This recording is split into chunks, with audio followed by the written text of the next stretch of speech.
Yes. Magandang hapon muli sa ating mga kasama. Nandito na naman si Kuya Goods nagbabalik. At syempre, kung di ka pa nakasubscribe sa ating channel, pasubscribe na lang po at hit mo na rin yung bell para updated ka sa ating mga video. At kung hindi po nagno-notify sa inyo ang ating video, madali lang po yan. Andiyan po yung search bar. Type nyo lang po sa YouTube si Kuya Goods at lalabas na po yan. Huwag kayong mag-alala. Meron po na upload everyday. Ano ang mga usapin ngayon? Autopsy ni Cabral lumabas na. Pero meron hong nagsalita na isang matandang babae. Meron daw siyang namataang babae. Ay hindi niya alam kung si Cabral ba ito o kung sino. At wish ni Karen na Cara David ay nagkakatotoo na. Na ano? Di ba na yung birthday wish niya, sana daw yung mga kurakot. Ilan na ho ang natetege? 2 na. Itong representative ng Antipolo na bumibira kay Bibi Sara, yun. Na wish granted. Bakit masaya? Sino ang happy? Andyan ang comment section. I-type nyo sa comment section, happy ka ba? At nategi na ang mga kurap at magnanakaw sa kaban ng bayan? Ayan ate, ito si Castro. Makukulong na naman. Buti nga. Alamin natin ang usapin ngayon. Ano ba ang mga balita ngayon? Castro, makukulong ulit. At Representative Redon, kinwestiyon si Libiste sa hindi paglabas ng dokumento galing kay Cabral. Kayong dalawa magbakbakan. Para mas matindi. Attorney Mike, sa akagat talaga ang makialam ang taong bayan. Hindi ko maintindihan kung anong title. Sa agkat talaga ang makialam ang taong bayan. Walang alam. Parang malabo, Hamon sa ombudsman ng dating congressman. Alamin natin, sa usapin ngayon. Bakit nakukulong na naman ito si taga-bundok na to? Maingay ito eh. Ito'y bumira kay Tatay Digong at kay BP Sara. Sana nga makulong ka na. Muli! At mukhang gagawa ng paraan si Franz Castro na hindi matuloy ang kanyang pagkakakulong sa bilangguan. Mukhang gagamit si Franz Castro ng Rule Number 65 upang maantala ang kanyang sanay pagpasok sa bilangguan. Pero ayon naman sa isang criminal lawyer, kapag natapos na ang full trial at ang conviction ay nahatol na at ang basa ng Court of Appeals ay no grave abuse of discretion.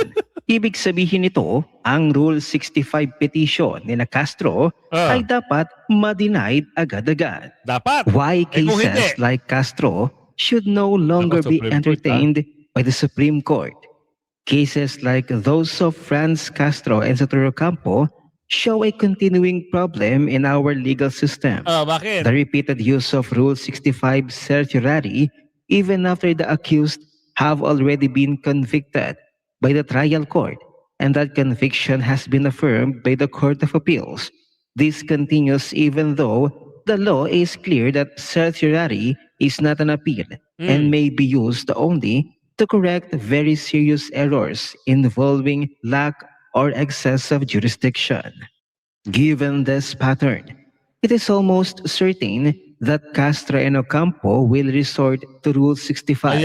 While such a petition is pending before the Supreme Court, execution of the sentence will effectively be delayed and they will not go to prison. In principle, however, the Supreme Court should not give such a petition due course.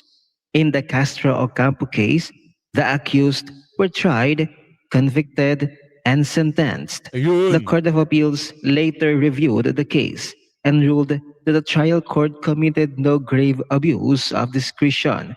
At that point, the courts had already ruled on both the facts and the law entertaining a Rule 65 petition. After that turns an extraordinary remedy into a third round of review which the rules do not allow. Once the Court of Appeals confirms that the trial court acted within its authority and followed the law, the issue of jurisdiction is finished. What remains are disagreements with the judgment itself. and those are not proper issues for certiorari. Allowing Rule 65 petitions at this stage weakens finality and encourage delay instead of Nako, resolution. nako, nako. This situation is very different from how Canada and the United States handle criminal cases. In Canada, a case like Castro and Ocampo would almost never reach the Supreme Court of Canada. Once a conviction is upheld by a provincial court of appeal, the case is usually over. The Supreme Court of Canada does not review evidence or correct ordinary mistakes. A convicted person must ask for permission to appeal, and that permission Sa mga tuwid, ano ito? Gagawa na naman sila ng paraan para hindi maipasok sa loob. Nako po. Pag ang Supreme Court magdesisyon, balik loob ka. Oo. Ngayon mo malalaman at pagsasisihan mo bakit mo binira si Tatay Digong, bakit ka sumali sa mga magnanakaw para birahin si BP Sara. Maiisip mo uli yan pag nasa loob ka na. Ang galing-galingan kayo, no? Batikos dito, bira doon. Si BP Sara lagi ang tinumbok nyo. Ngayon, mababack to you kayo. At lalong-lalo na, yung wish ni Cara David, Cara David, Miss Cara David, maraming salamat. Bakit? Yung birthday wish mo na sinabi mo na lahat sana ng kurap ay magsimamatay na. Ayun. Dali yung dalawa. Yung isa, matindi ang kasalanan nun. Kanino? Kay Bibi Sara. Dahil laging bumabatikos yun sa tanda na yun. Natutuwa ba kayo mga kasama? Ay, tayo sa commission. Happy Kuya Goods! Nabawasan na ang magnanakaw sa Kabanang Bayan. Pero hindi pa natatapos yung wish ni Miss Cara David ha. Tuloy-tuloy pa yan. Tuloy-tuloy pa. Ay, wish yun mga taong bayan nagulat sa wish na yun may natupad. Aba. Kulang pa.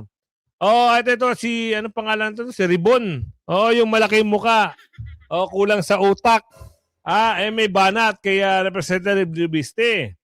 Ngayon kayong dalawa makbagbakan. Hindi natin alam kung kakayanin ni Ridon itong si Libiste dahil matalino to at Gen Z ito alamin natin. Si Batangas Ulit.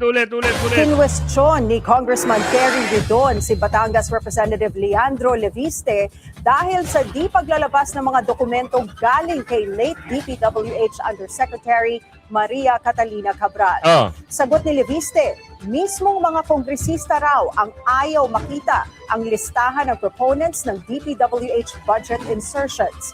Ang buong detalye sa Agenda Weekend Report ni Ivy Reyes. Ano yan?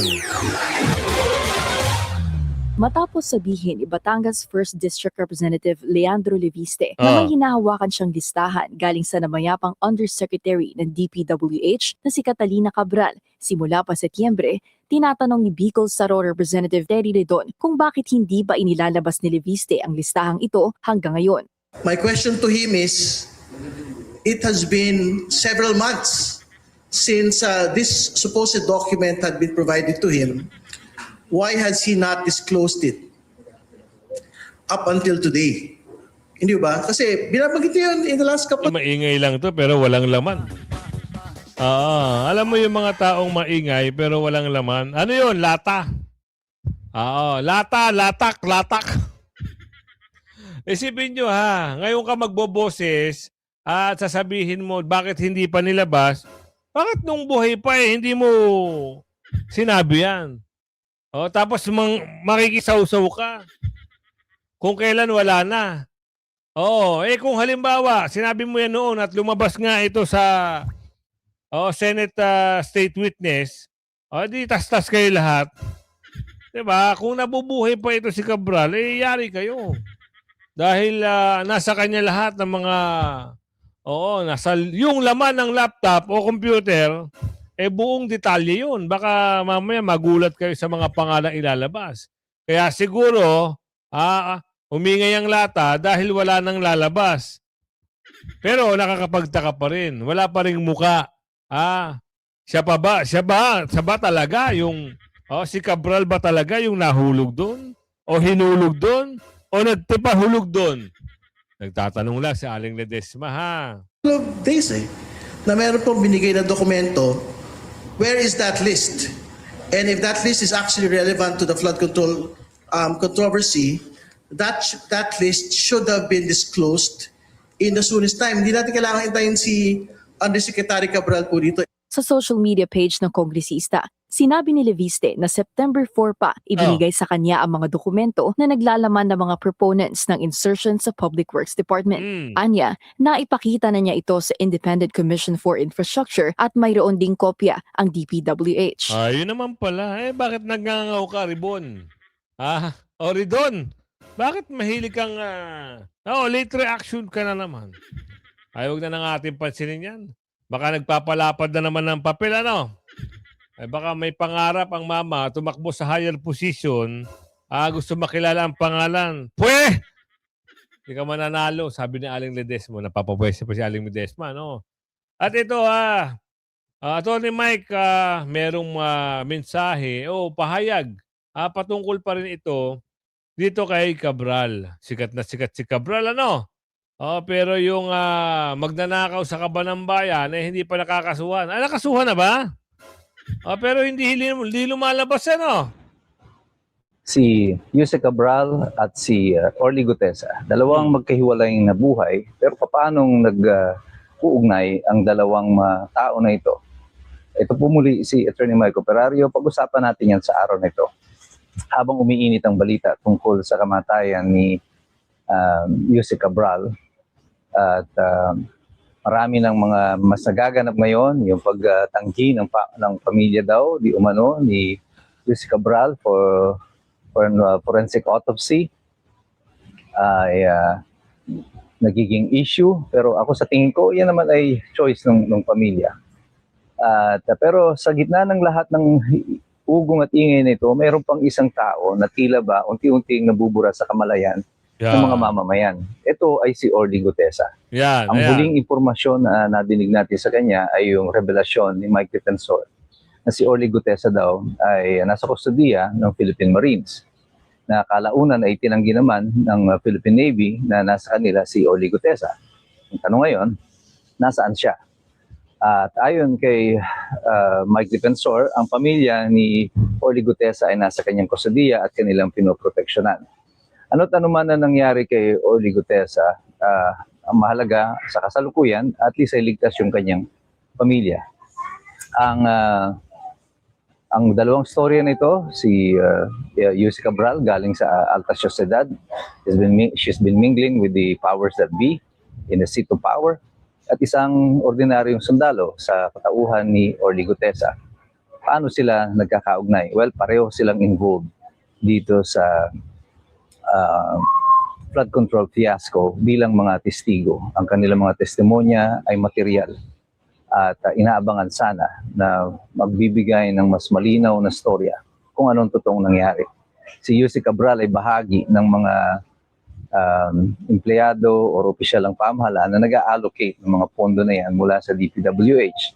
Si Orly Gutesa naman, siya ay testigo kung paano yung mga kickback dito sa mga flood control projects na ito ay na-distribute sa mga tiwaling mga public officials. At isa na nga dyan, binanggit niya dyan, sina Zaldico at saka si Martin Romualdez. Ngayon, ano ang materiality nung pagkawala nilang dalawa dito sa storya nito? Well, kahit kung ano man ang dahilan ng kamatayan ni Yuse Cabral, the point of the matter is she is now dead and she can no longer testify. Ang problema, hindi pa nga confirm. Confirm na ba? Meron bang muka na nandun sa loob siya ng coffin? O siya ba nakita talaga?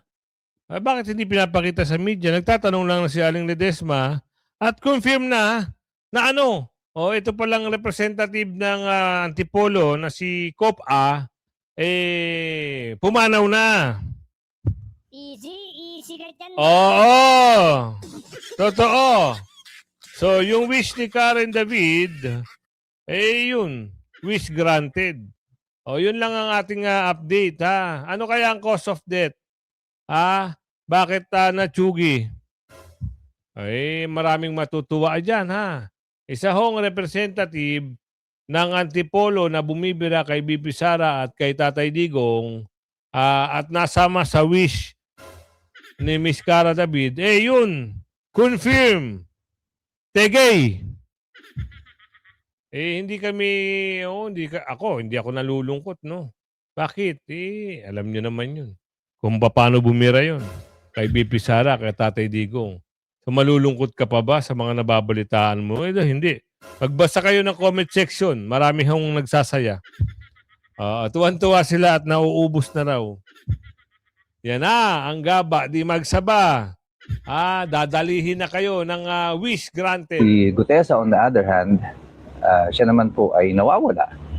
At dahil dyan, hindi na rin siya makakapagtestigo. At dahil dito, ang mga dalawang importanteng testigo na ito ngayon sa kanilang pagkawala ay mayroong magbebenepisyo. Sino ang magbebenepisyo dyan? Well, siyempre, yung mga opisyal na kanilang pinangalanan o dapat ay papangalanan pa sa kanilang mga susunod na testimonya. But because they are no longer here, at least si Cabral is no longer here, si Gutesa, hindi pa natin alam kung nasa saan siya.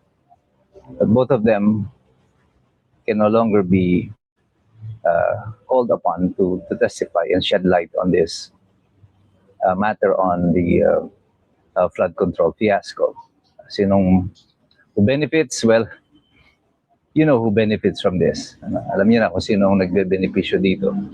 Pero ang larawan ay pinipinta nito para sa ating lahat ay hindi maganda. Na ang mga tao na may kinalaman o may alam tungkol dito sa flood control na ito ay nawawala or biglaan na lang namamatay. Agoy. Coincidence ba na itong dalawang tao na to na material sa kaso nito ng flood control ay wala na o isa sa kanila ay namatay na? Tayo na po bumuo ng ating mga sariling sapantaha dyan. Kayo na ho ang bahala. Mag-type sa comment section. Coincident ba lang to o talagang nakasulat na talaga? Kasi ang hirap no? Napapatanong ang taong bayan. Bakit? Meron hong lumalabas na ano yan, Kuya Gus? Magpapatunay ito na ano. Pero, asan nga ba? Ano nangyari sa autopsy? Ano ba nangyari? Siyang sanhi ng pagkamatay ni dating DPWH Undersecretary Catalina Cabral. Live mula sa Benguet, nasa frontline ng balitang yan, si Gary De Leon. Gary, anong resulta ng autopsy? Just lumabas ng araw ang autopsy report sa labi ni dating DPWH USEC Maria Catalina Cabral. Ayon sa Cordillera Police Public Information Office, blunt traumatic injury mula sa pagkakahulog ang sanhi ng pagkamatay ni Cabral. Matatandaan natin nung una ay ayaw ng Mr. ni Cabral na ipagpa-autopsy ang bangkay pero nakumbinsi rin siya ng Benguet Police at SOCO. Kaninang madaling araw nang isagawa ang autopsy at nasaksayan ito mismo ng asawa ng dating USEC. Ayon naman sa Tranquil Funeral na kumuha sa bangkay ni Cabral, wala raw damage ang mukha nito bagamat may mga bali sa katawan. Agad daw nilang nakilala ito dahil sa driver at sa larawan sa social media. Nakasuot daw ng pantalon, pink na blouse at naka-flip-flop sneakers daw si Cabral. Wala rin daw itong cellphone o gamit sa katawan ng ihaw nila mula sa bangin. Kinuha na ng specimen ng PNP ang bangkay ni Cabral para sana sa DNA analysis pero hindi na ito ipinatest pa. Samantala, viral ngayon ang selfie na ito ng driver ni Cabral sa Cannon Road. Nakaupo sa concrete barrier si Cabral sa likod ng driver na itinuturing ng person of interest sa kaso. Kaugnay naman ng patuloy na investigasyon, nananawagan ng NBI sa mga motoristang dumaan sa Cannon Road noong December 18 sa pagitan ng alas 9 ng umaga hanggang alas 7 ng gabi na kung may dashcam footage daw sila ay ipadala ito sa email ng NBI at makipag-ugnayan para makatulong sa investigasyon. Pagtitiyak ng NBI, ituturing nilang confidential lahat ng makukuhang informasyon. Ang hotel naman na sinasabing tinuluyan ni Cabral at driver nito, tumanggi na magbigay ng impormasyon alinsunod sa Privacy Act. Nakipagtulungan naman daw sila sa sinasagawang investigasyon. Jess, sa ngayon, Nagain naman ng search warrant sa Ion Hotel ang PNP para makakuha ng CCTV footage at muling masuri ang kwarto ni Cabral sa hotel. Nakausap din natin kanina si PNP Public Information Office Chief Police Brigadier General Randolph Tuanyo. At ang sabi niya sa atin ay hindi pa na raw nila natatanggap maging ang Cordillera Police Office ang naturang autopsy report mula sa forensic group. Jess. Eto na lang. Bakit mayroong mga lumalabas, lalo na isang babae nagsalita, may mga sasakyan daw doon. Doon sa kung saan nahulog si Yusek. Hindi pala tulay ito, no? Ito pala yung barrier. So kung ikaw ba ay nasa katinuan, at alam naman natin matino siya, bakit itong driver nagtanga-tangahan, hindi pinagilan ng kanyang amo? Alamin natin dito, Naobserbahan ko bakit Yan na. palaging nagmiminor ang mga sasakyan. Yan. Tapos sinilip ko nung naubos na yung mga nakapilang mga sasakyan, nakita ko na may sasakyan doon sa pinangyarihan ng aksidente. May sasakyan na nakaparada, hindi ko maano kung anong klaseng sasakyan yon. May dalawang tao na nasa labas. Yung lalaki, kasi nakapantalon, di lalaki, short hair. Nakatayo, kaharap niya yung isang tao na nakaupo sa barandillas. Babae po yun, ma'am. Siguro, babae siguro yun kasi hindi ko maano kasi maliit na babae. Mahaba yung buhok. Parang ganyan. Yun lang naman. Yun sa mga past 8 siguro yun ng umaga. Natatandaan mo, ma'am, kung anong kulay yung sasakyan? Basta hindi ko maano kung basta dark.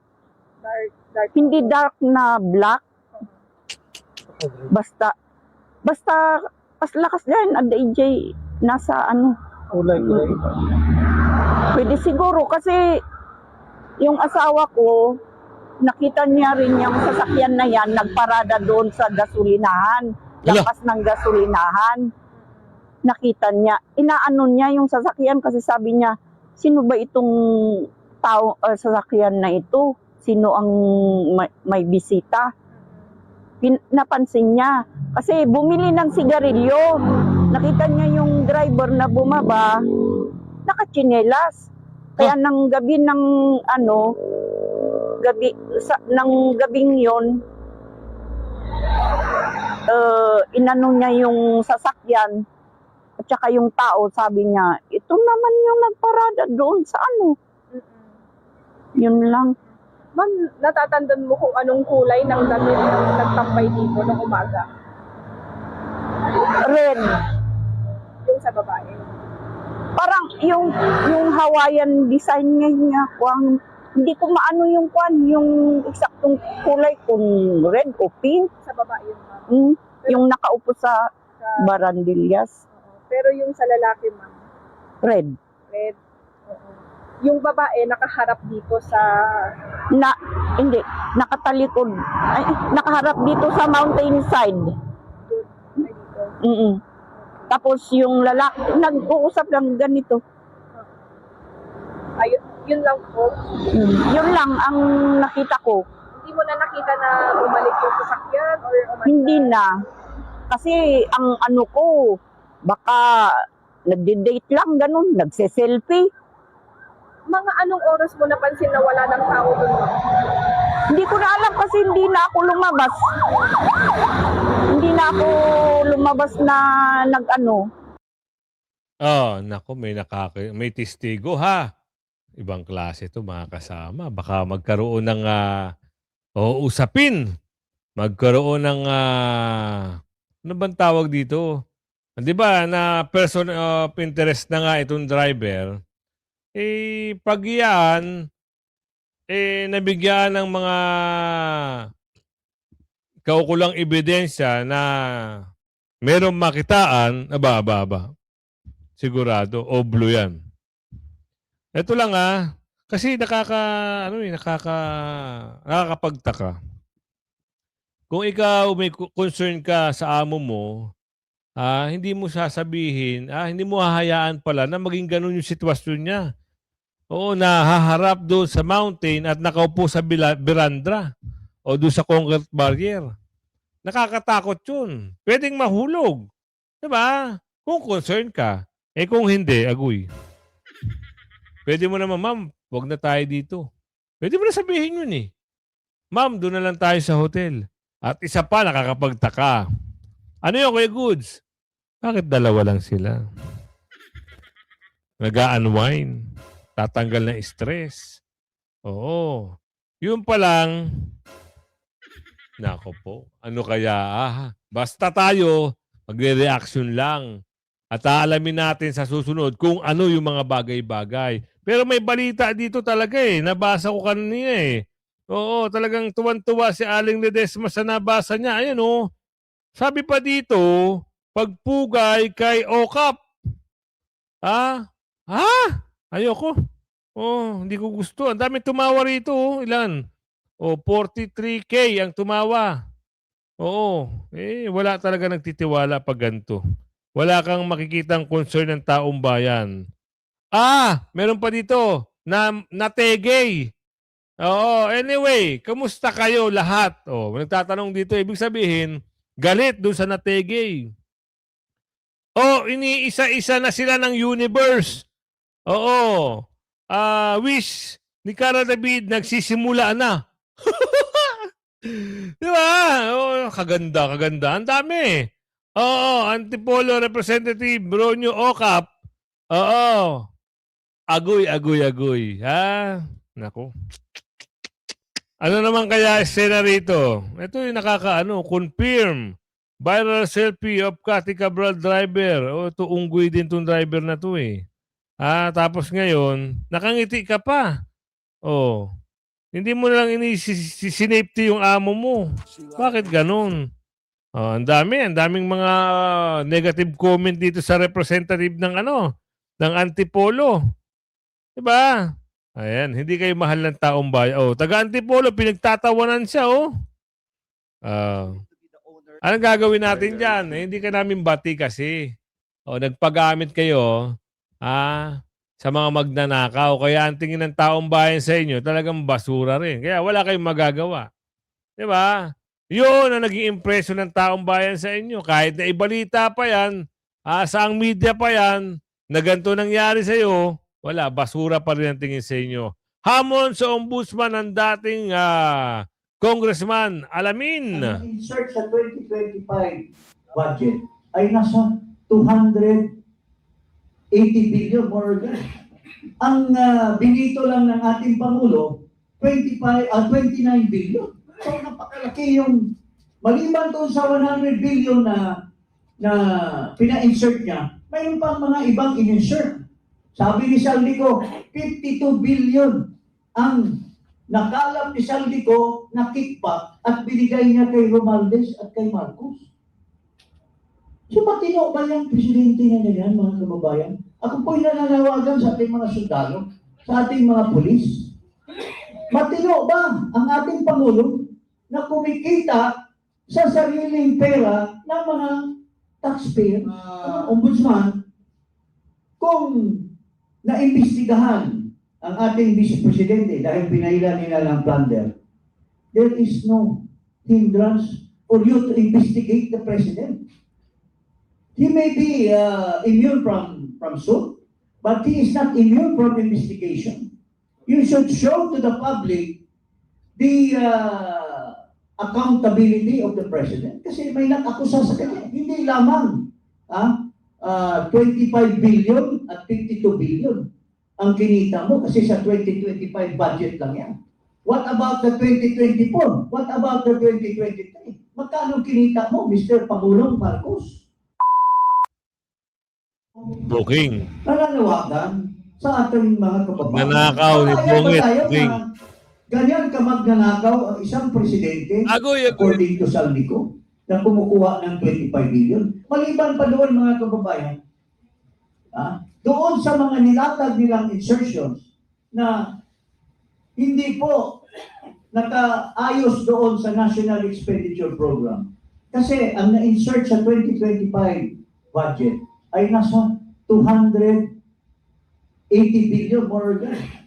Ang binito lang ng ating Pangulo, 29 billion. So napakalaki yung, maliban doon sa 100 billion na Lumalabas dito, binibira ang Pangulo ng Pilipinas na magnanakaw. Ayun sinabi sa video.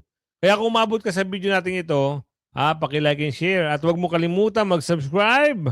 At hit mo yung bell, notification bell. I-bell all nyo po para meron kayong notification sa bawat video upload natin. Hanggang sa muli, like and share. Bye-bye!